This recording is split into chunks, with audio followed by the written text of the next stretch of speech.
The dungeon's breath. I had thought the world above cruel enough, but it was not until the iron door clanged shut behind me that I knew the true depth of man's malice. The air itself seemed to die inside these walls. It was thicker than fog, heavier than smoke, and full of the stench of damp stone, old straw, and that sour reek of unwashed flesh that clings to every man condemned to rot in the dark. I was thrown down the steps, and I felt the bruises bloom along my ribs and arms, though the guards had no more care for them than they had for the lives they stamped out day by day. The torch they carried spat a dull light upon the walls as we descended, showing streaks of black mold and the glisten of slime where water ran in thin trails down from the higher stones. The further we went, the more the light seemed swallowed, as though the earth itself were trying to devour the fire. And then, when the door slammed, there was only the dungeon's breath. That stagnant, groaning silence, broken only by the whimper of rats, the cough of some long-forgotten prisoner, and the creak of chains as men shifted in the dark. I had never known such night. It was not the kindly dark of sleep, nor the soft shadow of a forest, but a choking void that pressed in from every side. You do not see in such a place.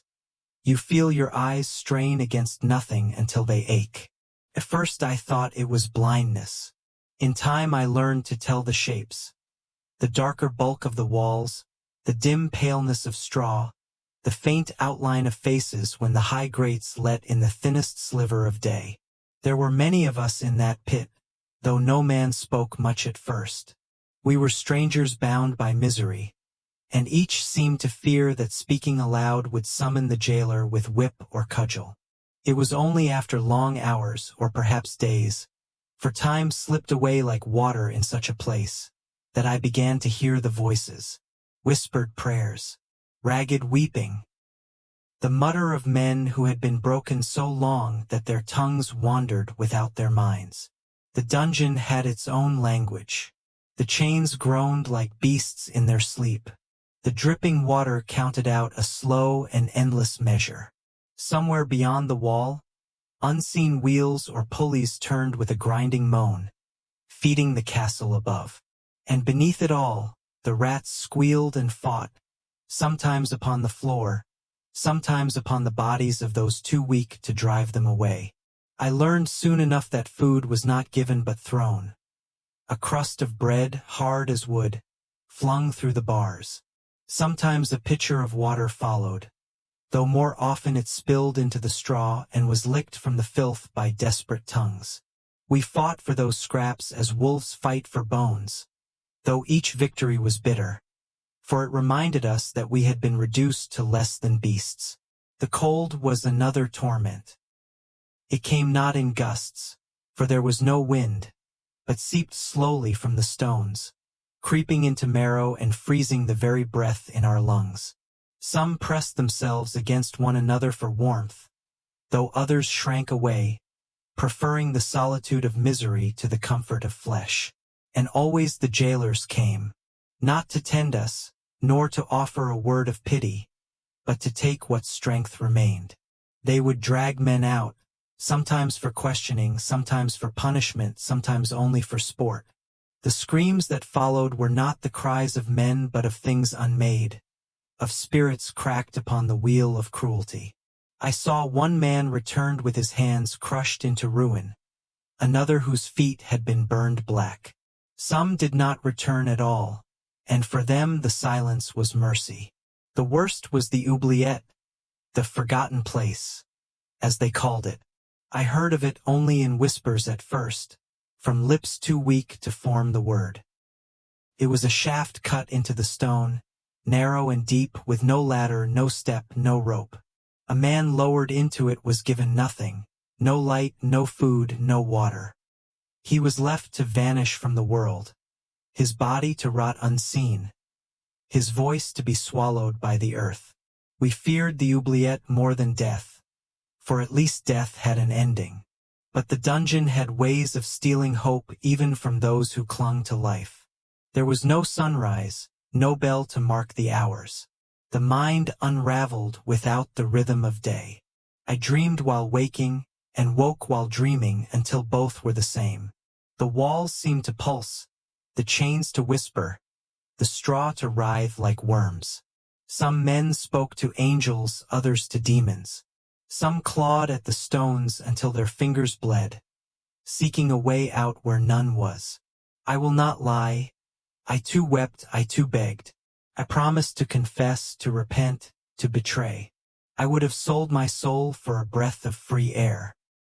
And yet the walls gave nothing but silence, and the guards only laughed. There were tales, of course, always tales.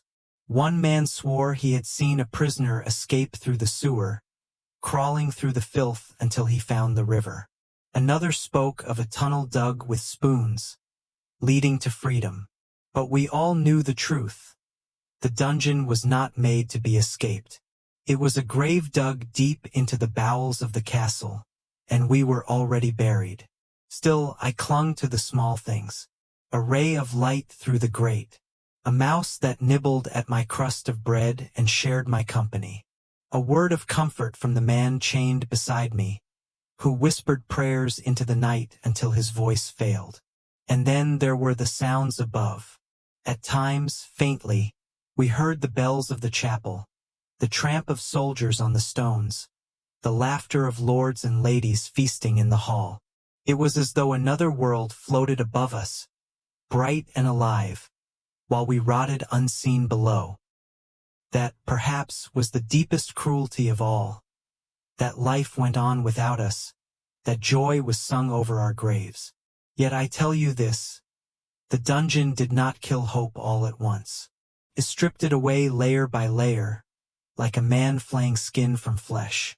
Each day you lost something, the memory of a face, the taste of bread, the sound of birds.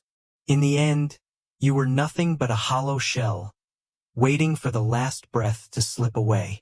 I do not know how long I endured.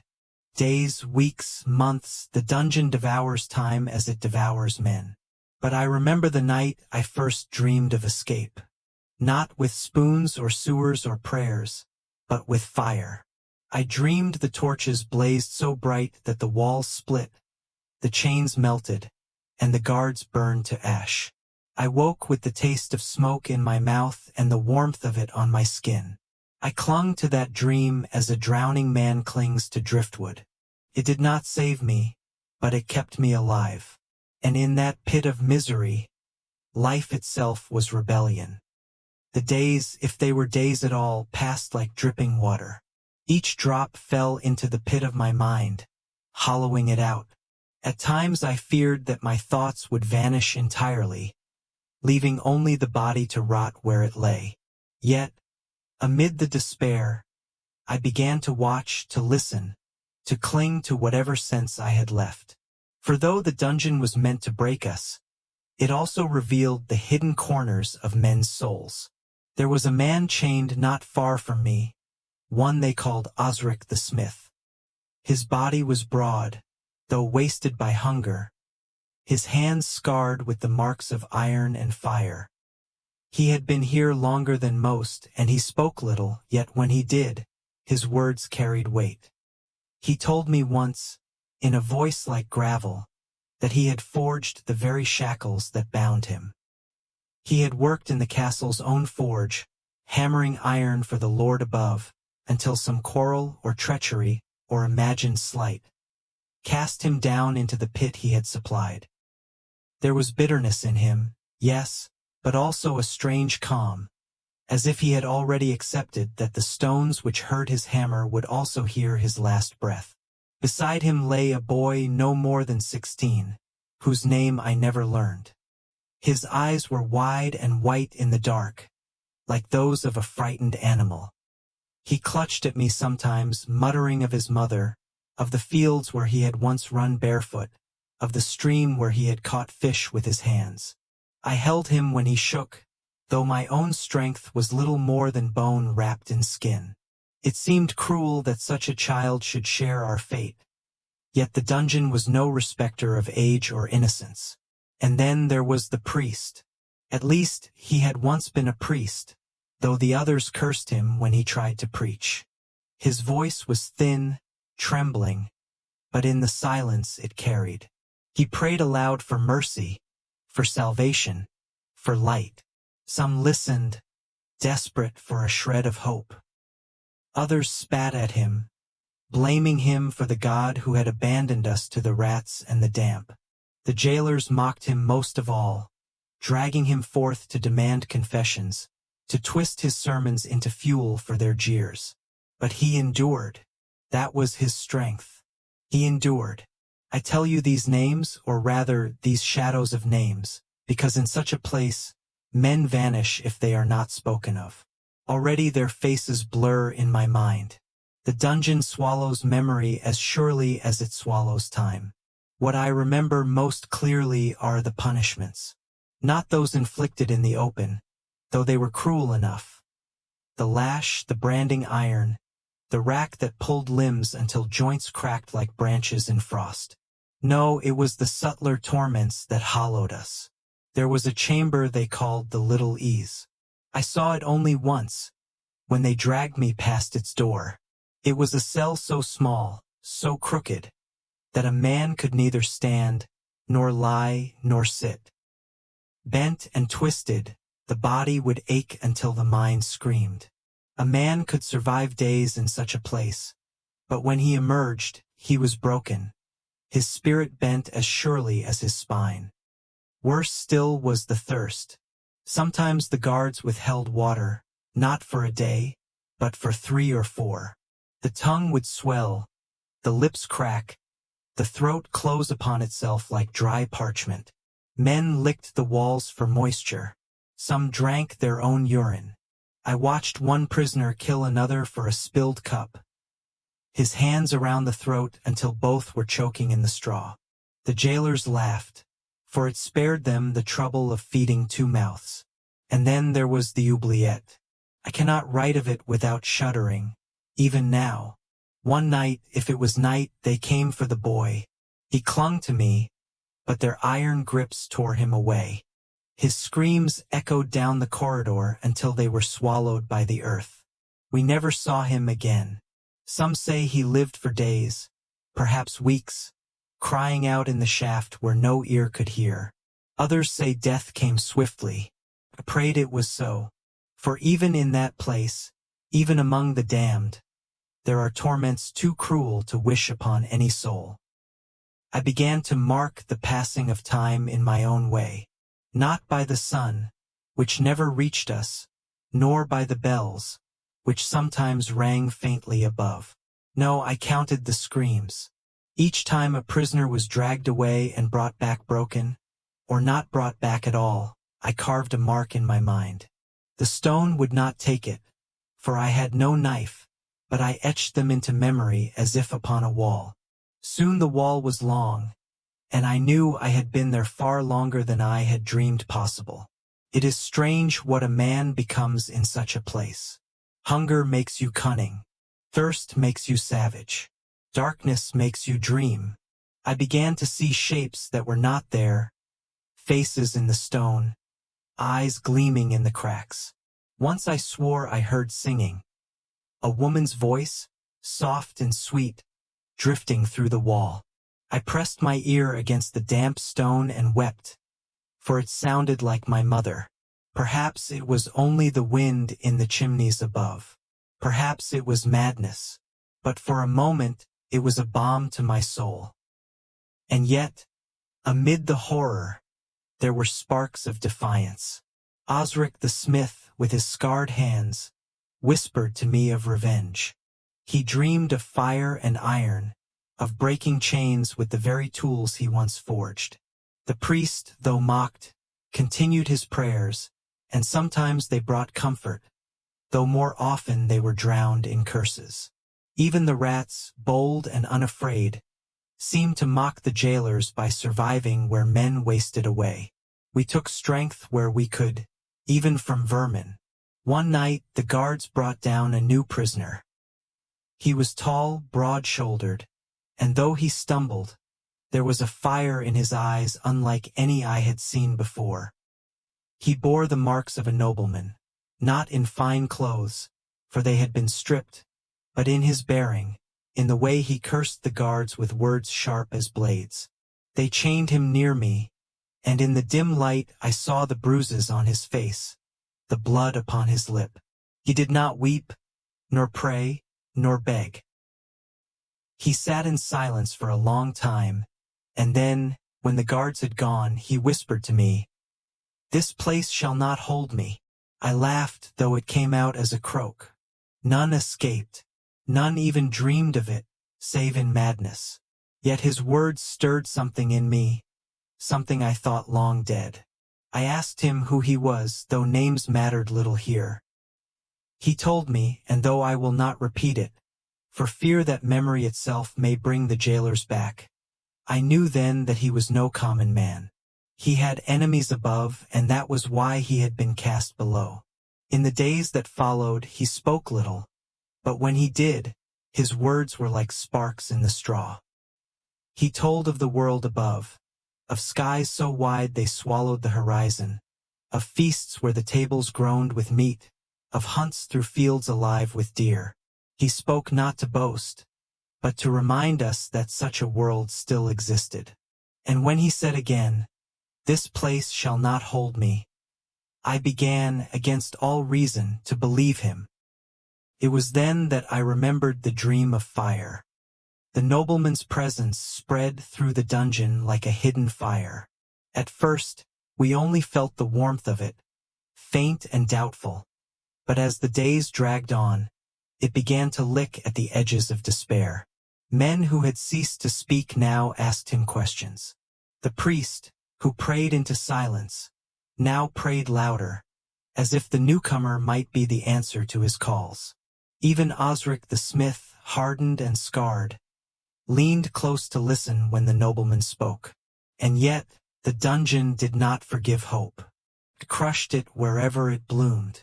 The guards seemed to sense his defiance. They came for him often, dragging him to the upper chambers where screams carried down the corridors like the howl of winter winds. He returned each time battered, his face bruised, his back scored by whips, but each time his eyes still burned. I remember one night most clearly. The straw was damp with filth, the air heavy with the stench of rot, and the rats gnawed at the body of a man who had died in his chains. The guards had not bothered to remove him. His sightless eyes watched us, his jaw slack, his flesh already softening. The boy's absence still haunted me, his cries swallowed in the oubliette. I had sunk so low that I pressed my forehead to the wet stone and wished for nothing but silence. Then the nobleman whispered, "Listen." At first I thought he meant the scurrying of rats or the drip of water. But no, it was something else. A faint rush, far off, like breath through a crack. A hollow murmur beneath the dungeon's stillness. "The river," he said.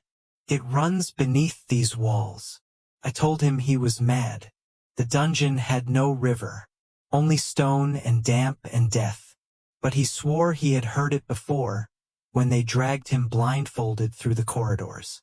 A sound of rushing water, echoing deep below. Osric stirred then.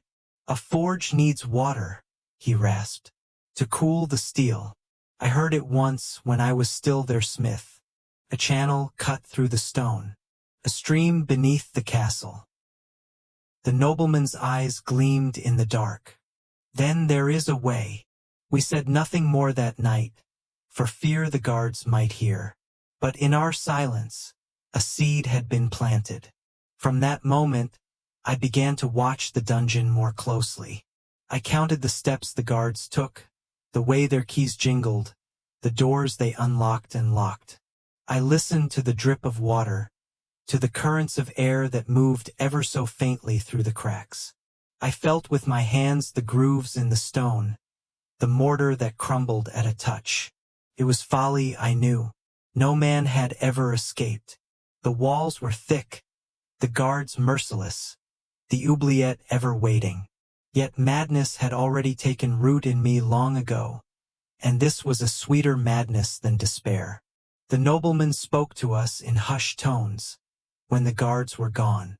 He told us that escape was not just possible but necessary, that to rot in chains was no death for men, that if the river flowed beneath us, then the stone was not unbroken, and where water passed, so too might flesh. The priest muttered prayers at his words, calling him a messenger sent by God. Osric clenched his fists, whispering of hammers and fire. Even I, though my belly gnawed with hunger and my tongue cracked with thirst, felt something stir within me that I had thought long buried, the will to live. But the dungeon tested us still. They came for the priest not long after.